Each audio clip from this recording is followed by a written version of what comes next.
Friends good morning అండి. ఫంక్షన్లో చేసేటువంటి డబల్ కా మీఠా ఎలా చేస్తారేంటో చూపిస్తాను, వచ్చేసేయండి. ఈజీ అనమాట అమ్మ. డబల్ కా మీఠా అంటే బయట ఫంక్షన్స్లో చేస్తారు కదా, చాలా బాగుంటుంది. మనం ఇంట్లో ఎట్లా ట్రై చేయొచ్చు అనుకుంటాం కదా. ఈ యొక్క డబల్ కా మీఠా కోసం వాడేటువంటి బ్రెడ్స్ అయితే పెద్ద పెద్దగా ఉంటాయి, లావుగా కూడా వస్తాయి అనమాట. వాటి యొక్క ఎడ్జెస్ కట్ చేసి చేస్తారు. అఖిల్ ఫంక్షన్ రోజు ముస్లిమ్స్ చేశారు. సూపర్ అంటే సూపర్గా వచ్చింది అనమాట టేస్ట్.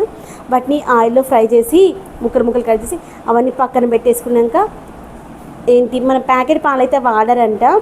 మనకి బర్రె పాలు ఉంటాయి కదా, ఫ్రెష్గా వచ్చినవి, అవి తీసుకొచ్చుకొని బర్రె పాలు ప్యాకెట్స్ కాకుండా బర్రెలు ఉండేటువంటి ఫామ్కి వెళ్ళేసి తీసుకొచ్చుకొని మన ఇంటి దగ్గర ఉంటుందన్నమాట. అక్కడైతే చాలా బాగుంటాయి పాలు ప్రైస్ ఎక్కువగా ఉన్న క్వాలిటీ బాగుంటుంది. ఒక బ్రెడ్ ప్యాకెట్కి 1 లీటర్ వాడతారంట. ఆ క్వాంటిటీలో 1 లీటర్ పాలు, 1 బ్రెడ్ ప్యాకెట్, 1 కేజీ చక్కెర, అది క్వాంటిటీ అనమాట. ఇక్కడ 7 బ్రెడ్ ప్యాకెట్స్ తీసుకున్నారు, 7 లీటర్స్ పాలు, 7 కేజెస్ షుగరు, ఇది క్వాంటిటీ. ఒక 2 స్వీట్ కలర్ బాక్సెస్ తీసుకున్నారు, ఫుడ్ కలరు. తర్వాత వచ్చేసి డ్రై ఫ్రూట్స్ మొత్తం అన్ని రకాల డ్రై ఫ్రూట్స్ కలిపేసి ఒక 1/2 కేజీ తీసుకున్నారు. వీటన్నింటినీ కూడా నెయ్యిలో రోస్ట్ చేసేసి ఏమన్నారు, అన్నింటినీ కూడా రోస్ట్ చేసి ఇచ్చారనమాట.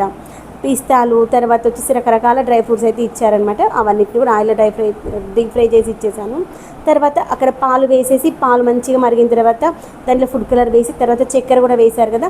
అప్పుడు అది కొంచెం పాకం వచ్చింది, పాకం ఏం రాదు, కొంచెం ఆ షుగర్ మిక్స్ అయిన తర్వాత మనం రోస్ట్ చేసుకున్న బ్రెడ్ ఉంది కదా, బ్రెడ్ వేసేసి ఇంకా స్టవ్ బంద్ చేస్తారనమాట. బంద్ చేసి పక్కన పెట్టేసి దానిపైన మనం ఇప్పుడు రోస్ట్ చేసుకున్నటువంటి ఈ యొక్క డ్రై ఫ్రూట్స్, తర్వాత వచ్చేసి సేమియా ఉంటుంది కదా, సేమియా అంటే పేనీలు అంటాం కదా, ఆ పేనీలు, తర్వాత వచ్చేసి ఇంకొకటి ఏమో వేసారు దాంట్లో,